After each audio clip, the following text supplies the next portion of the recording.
As a child care provider who is contracted by the Arizona Department of Economic Security, or DES, there are documents you must submit when enrolling a new family.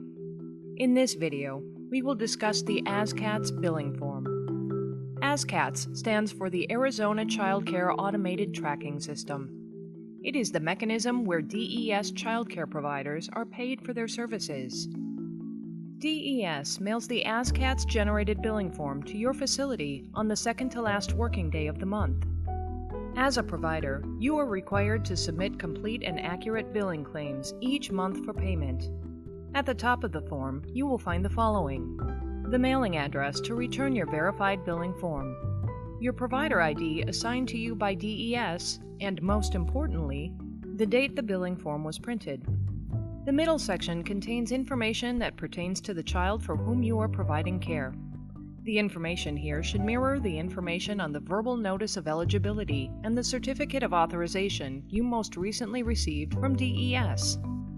Utilize the data from your sign-in, sign-out forms to fill in relevant information in the non-shaded areas. Here's an example. The sign-in, sign-out form shows us that 3 part-day units of care, signified by the letter L, and 1 full-day unit, signified by the letter D, are eligible for payment.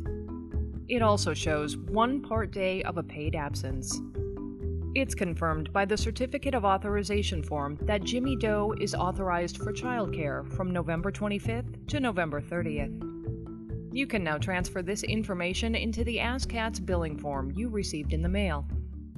On the AzCCATS billing form, the top row that is blank is for the D section. Since there is only 1 day of full day care, you will write the number 1 under the Units Auth/Used column. There are 3 days of half service.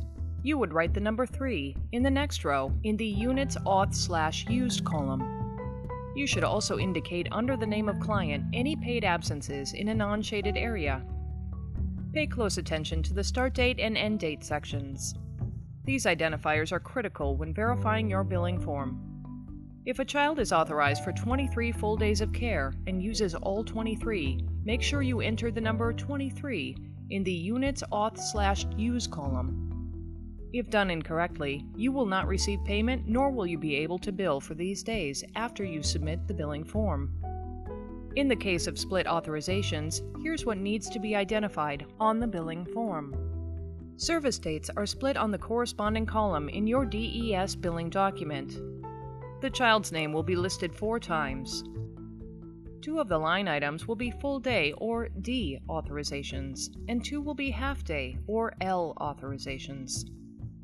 Note that the split dates are different, and based on the number of authorized units you can claim in the time frames listed. The sign-in, sign-out form will help you identify the units being claimed under the Units Auth/Used column. It is very important that you double-check all of the information on the billing form. Errors could slow the time it takes to process your payment. Once you reviewed and validated the billing form for accuracy, sign and date each page. By doing so, you are certifying that it is complete and accurate. You are now ready to submit the form to the payment processing unit for payment.